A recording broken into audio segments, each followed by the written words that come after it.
Like this. My member asked about meditation, so we can pose the question and then go over it. We'll Uh, use that as an intro to it. what You got? what you said was how self-centering yourself 10 minutes a day helps you regain mental clarity and strength. And you said the importance of checking in with yourself to avoid burnout, emotional roller coasters, and mind spinning out of control. That was the question. Emotional roller coasters. That was the part that was missing, and that was the part that stood out to me the most. Now, Well, you kind of talked about creating a space where you can be still, be calm, and meditate. hmm Now, meditating, and there's different forms of meditating, but hmm basically, one of the easy ways to get into a good habit of meditating is to get into a good rhythm of purposeful breathing, and that's both in and out when you breathe. Very purposeful, meaningful breathing, and being still, being calm, being in a place where your thoughts are uninterrupted.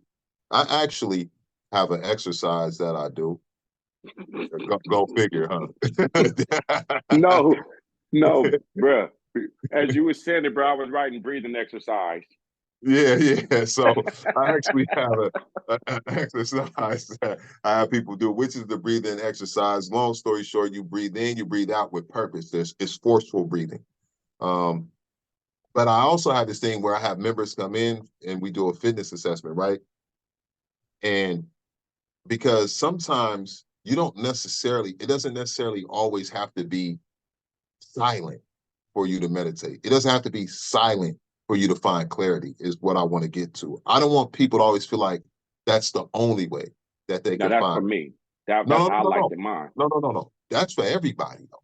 That's a great practice for everybody.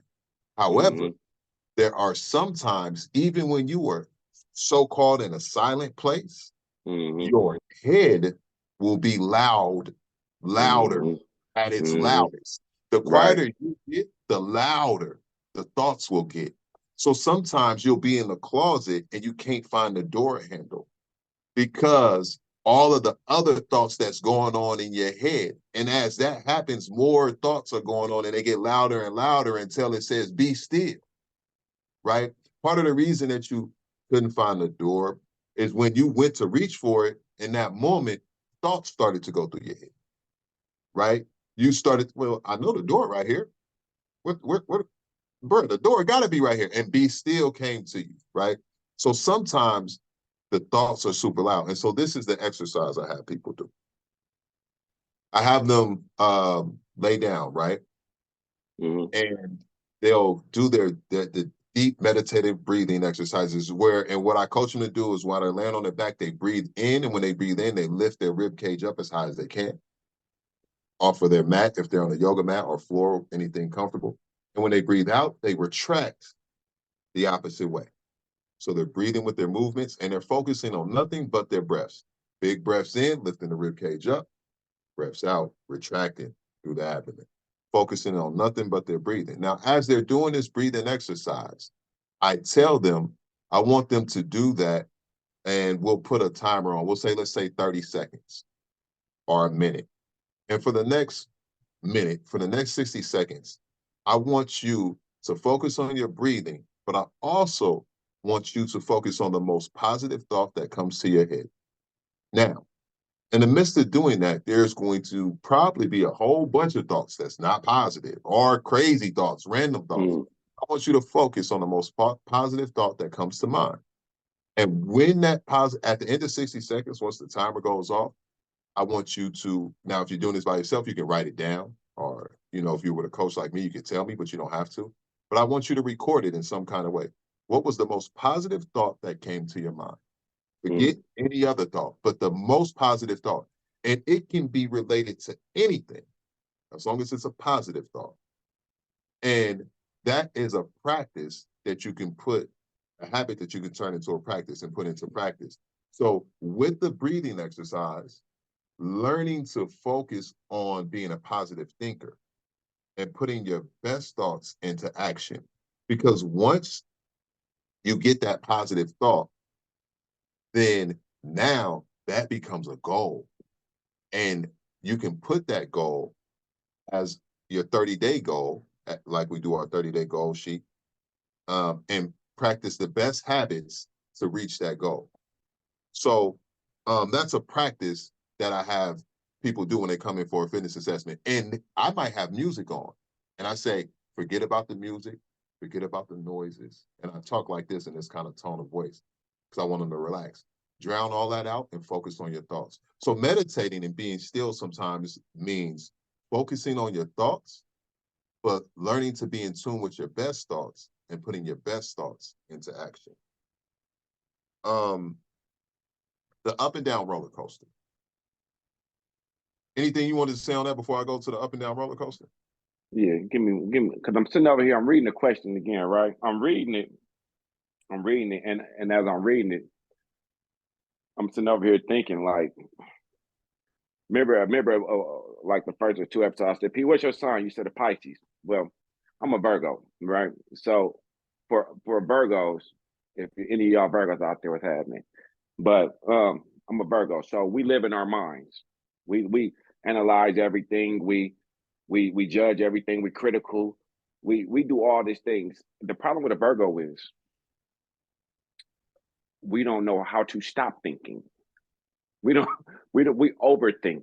We overthink everything. We for me, I don't focus on the good. I never focus on the positives. For me, I live in the what ifs of the negatives, right? Not a good practice, but it's how I break down when I'm going to break down. So if you say, let's go to a party, man, let's go to this party tonight. Cool, I'll go. But in my head, I'm thinking, man, I hope these fools don't start shooting in this mug. You know what I'm saying? Maybe we might see somebody that we don't like. You know what I'm saying? My mind goes to the worst Optimistic parts versus of it. pessimistic. Right. It goes to the worst parts.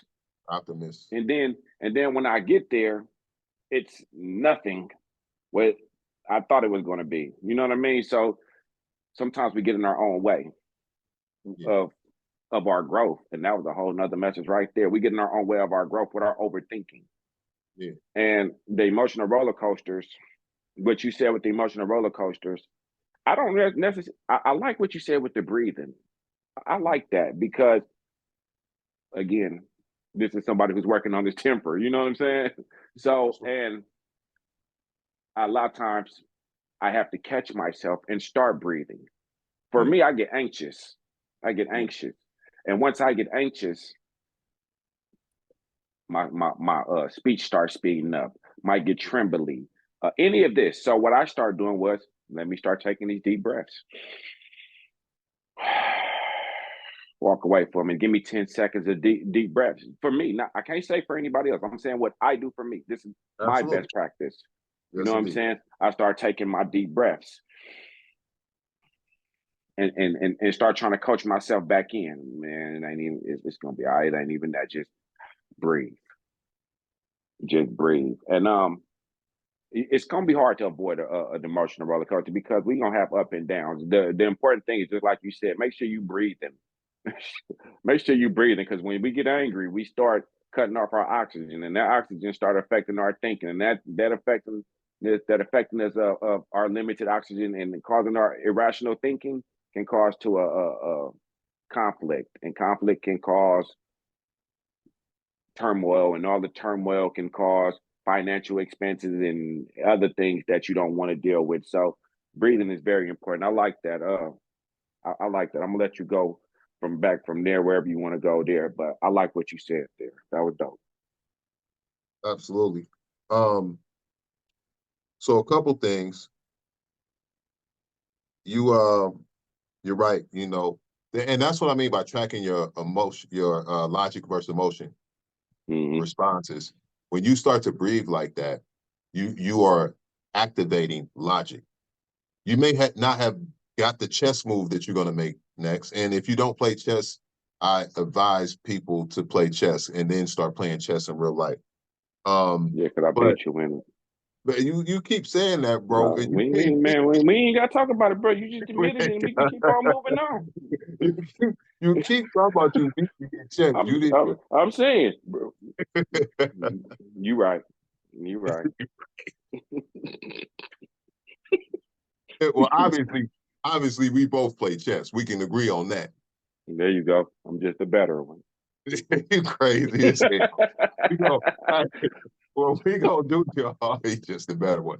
If what we gonna do, y'all, is play chess live on one of these, and y'all can watch it. We gonna go live and play chess. Y'all don't feel sorry for KC when I whip his ass, though. He don't want that smoke. We still gonna be friends after I whip his ass in this chess game. Don't worry about it. We go way back. And they gonna cancel the show.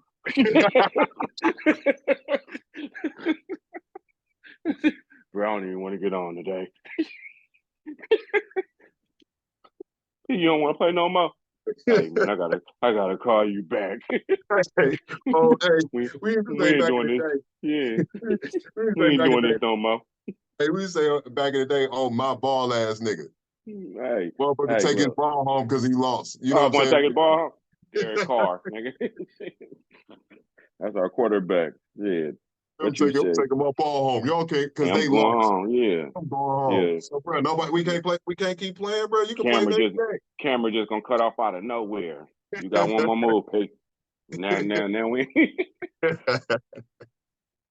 Well, we ain't got to worry about that because I ain't gonna lose. But anyway, yeah, right. We was talking about logic versus emotion and tracking your logical responses, and that's kind of what you're doing when you do that. You're going into your logical mind state. Now, when it comes to going into your logical mindset, one thing that you can do and put into practice, and people should put into practice, and this is a great thing to do, because what the pushback will always be, a person will say, well, there's nothing wrong with being emotional. There's nothing wrong with knowing and living in your emotions. You have to do that. Everybody's human. They're going to have emotions, right? And that's okay. Some people are just more emotional than others, though. However, what anyone can do, no matter the type of emotional person they are, they can still practice logic. And one of the best practices they can put into practice is to identify the emotion. Identify your emotion. If you are in a situation and you have to start breathing, while you're breathing, identify what you're feeling. Are you angry? Cool. Are you upset? Are you frustrated? Are you sad? What is the emotion? Go ahead and identify the emotion, because as soon as you identify the emotion, you've just unlocked your logical response. That's logic kicking in. Identify your emotion, and then you say, okay, I'm upset. I'm upset because X, Y, and Z. And then the next thing that you say is, okay, now what are you going to do about it? In the sense of, if you were playing chess, making your next move your best move. Not just any move, not a destructive move, not a move that can cost you something, but make a move that is going to be the best move for you to make. And sometimes that move might just be sitting still, walking away, until you're ready to make a more logical response or take a logical action. So sometimes, like what happened with you in the closet, you might just have to sit still until the light come on. And when the light comes on, that's your logical logical moment, when the light comes on. So sometimes you identify what it is, you start your logical time clock, and it might just be sitting still and doing nothing. That could be a text message. Hey, listen now, this could be with a text message, an email. This could be on the phone. This could be in front of somebody. Yes, it's okay to not respond and walk away. Yes, it's okay to not have to get the last word. It's okay to make your next move your best move.